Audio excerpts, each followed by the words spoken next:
என்கிற வாக்காளர் பட்டியல் தீவிர திருத்த நடவடிக்கை, சிறப்பு தீவிர நடவடிக்கை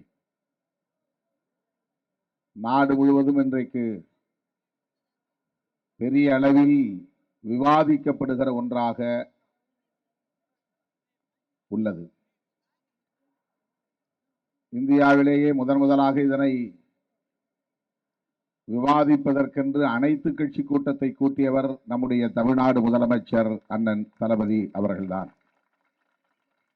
எல்லோரும் வாருங்கள், இது குறித்து கலந்தாய்வு செய்வோம், நீதிமன்றத்தில் வழக்கு தொடுத்து இதனை தடுக்க முயற்சிப்போம் என்று வழிகாட்டியவர் நம்முடைய தளபதி அவர்கள். அது போதாது, நீதிமன்ற நடவடிக்கையை தாண்டி மக்கள் போராட்டமாகவும் இது பரிணமிக்க வேண்டும் என்கிற பொறுப்புணர்வோடு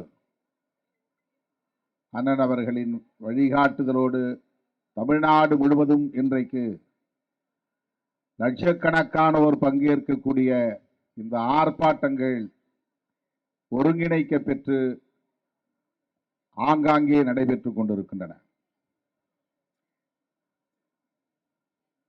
களத்திலே மக்களோடு நின்று போராட வேண்டும் என்பதற்காக வழிகாட்டுதலையும் நம்முடைய முதலமைச்சர் அவர்கள் நமக்கு தந்திருக்கிறார்.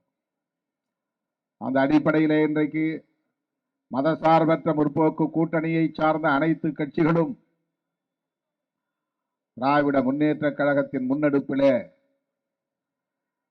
தமிழகம் தழுவிய அளவில் இந்த மாபெரும் ஆர்ப்பாட்டத்தில் நாம் பங்கேற்று வருகிறோம். அண்ணன் சேகர்பாபு அவர்களுடைய முன்முயற்சியில் இன்றைக்கு இந்த பகுதியிலே நடைபெற்றுக் கொண்டிருக்கிற இந்த மாபெரும் ஆர்ப்பாட்டத்திலே பங்கேற்று உரையாற்றக்கூடிய ஒரு வாய்ப்பை பெற்றதை எண்ணி நான் மகிழ்ச்சி அடைகிறேன். தோழர்களே,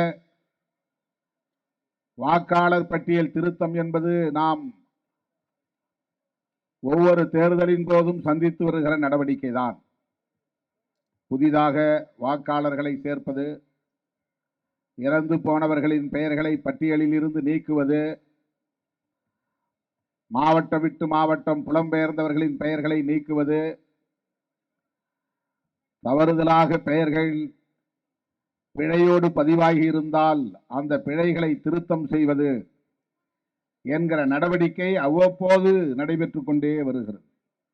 தேர்தல் நடக்கும் போதெல்லாம், நாடாளுமன்ற பொதுத் தேர்தலாக இருந்தாலும் சட்டமன்ற பொதுத் தேர்தலாக இருந்தாலும், இந்த வாக்காளர் பட்டியல் சீராய்வு என்பது அவ்வப்போது நடைபெற்று வருகிற ஒன்றுதான். இது நமக்கு தெரிந்த உண்மை. தேர்தல் அல்லாத காலத்திலும் நடக்கும். அதிகாரிகள் அதை செய்வார்கள். தேர்தலுக்கும் அதற்கும் சம்பந்தம் இருக்காது. ஆனால் வாக்காளர்கள் இருக்கிறார்களா, அவர்கள் புலம்பெயர்ந்து விட்டார்களா, இறந்து விட்டார்களா என்று ஆய்வு செய்கிற நடவடிக்கை, அதை ஆங்கிலத்திலே இன்டென்சிவ் ரிவிஷன் என்று சொல்லுகிறார்கள். அது தேர்தல் நடைபெறும் காலத்தில் இருக்காது, எப்போது வேண்டுமானாலும் செய்வார்கள். தேர்தலுக்கு முன்பு நடப்பது சம்மரி ரிவிஷன் என்று சொல்வார்கள். அது கட்டாயம் நடந்தாக வேண்டும், ஒவ்வொரு தேர்தலின் போதும் நடக்கும். எனவே இதற்கும் இப்போது நாம் எதிர்க்கிற இந்த SIR, ஸ்பெஷல் இன்டென்சிவ் ரிவிஷன், சிறப்பு தீவிர சீராய்வு என்பதற்கும் என்ன வேறுபாடு என்றால், மிகப்பெரிய வேறுபாடு இருக்கிறது. இந்த வேலை திட்டம் தேர்தல் ஆணையம் செய்ய வேண்டிய வேலை திட்டம் இல்லை. தேர்தலுக்கு தேர்தல் சிறப்பாக சீராய்வு செய்வது தேர்தல் ஆணையத்தின் கடமை. ஆனால் இந்த ஸ்பெஷல் இன்டென்சிவ் ரிவிஷன் என்பது முழுக்க முழுக்க நம்முடைய குடியுரிமையை ஆய்வு செய்கிற நடவடிக்கை. இவன் உண்மையிலேயே இந்த நாட்டை சார்ந்தவன் தானா, இந்த மண்ணின் குடிமகன் தானா, இவன் குடியுரிமை பெற்ற ஒரு வாக்காளரா என்று ஆய்வு செய்வதற்காக மேற்கொள்ளப்பட்டிருக்கிற ஒரு மறைமுக செயல் திட்டம். சிஏஏ என்று ஒரு சட்டம் வந்தது. கொரோனா டைம்ல நாம் எல்லோரும் எதிர்த்து போராட்டம் நடத்தினோம். சிட்டிசன்ஷிப் அமெண்ட்மெண்ட் ஆக்ட், குடியுரிமை திருத்த சட்டம். அதனை எதிர்த்து நாடு முழுவதும் கொந்தளிப்பு ஏற்பட்டது. நாடாளுமன்றத்தின் இரு அவைகளிலும் நாம் அதனை கடுமையாக எதிர்த்தோம். ஆனால் கொரோனா நேரத்தில் அந்த போராட்டம் சிதறி போனது, சிதைந்து போனது. அதை தொடர்ந்து முன்னெடுக்க முடியவில்லை. சட்டங்கள் நிறைவேறிவிட்டன. அந்த சிஏஏ என்கிற சட்டத்தை அடிப்படையாக கொண்டு நேஷனல் பாப்புலேஷன் ரெஜிஸ்டர், தேசிய மக்கள் தொகை பதிவேடு, நேஷனல் ரெஜிஸ்டர் ஆஃப் சிட்டிசன்ஷிப், குடிமக்கள் தேசிய பேரேடு, இந்த இரண்டையும் உருவாக்குவது என்கிற சட்டம்.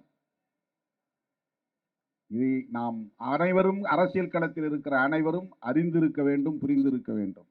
இதிலே நமக்கு ஒரு தெளிவு தேவைப்படுகிறது. பாரதிய ஜனதா கட்சி ஆட்சிக்கு வந்த பிறகு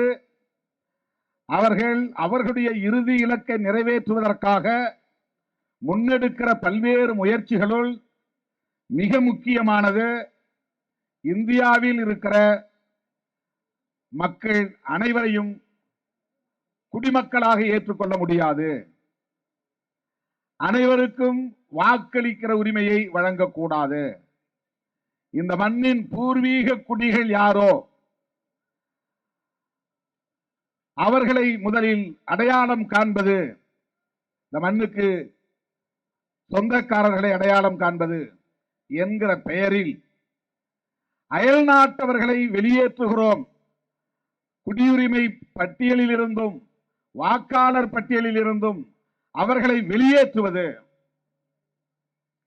தமிழ்நாட்டுக்குள்ள அயல் நாட்டவர்கள் எடுத்துக்கிட்டா ஈழத்தமிழர்கள் மட்டும்தான். ஆனால் வடகிழக்கு மாநிலங்களில், பங்களாதேஷில் இருந்தும் பிற மாநிலங்களில் இருந்தும், சீனா போன்ற அண்டை நாடுகளில் இருந்தும் நிறைய புலம்பெயர்ந்தவர்கள் வந்து தங்குகிறார்கள். பாகிஸ்தானில் இருந்தும், பஞ்சாப், குஜராத் போன்ற அந்த அண்டை பகுதிகளில் வந்து குடியேறி இருக்கிறார்கள்.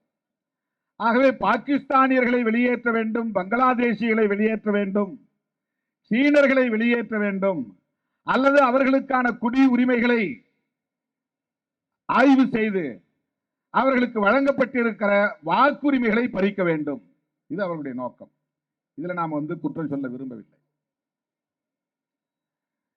இப்படி செய்வதை நாம் தவறு என்றும் சொல்லவில்லை. ஆனால் அது என்ன நோக்கத்திற்காக செய்யப்படுகிறது? யார் எங்கே வந்து குடியேறினாலும் கூட குடியேறியவர்களுக்கு ரேஷன் கார்டு கொடுக்க வேண்டும் என்பது அரசின் கடமை. அவர்கள் குடியிருக்கிற மனைக்கு மனைப்பட்டா வழங்க வேண்டும் என்பது அரசின் கடமை.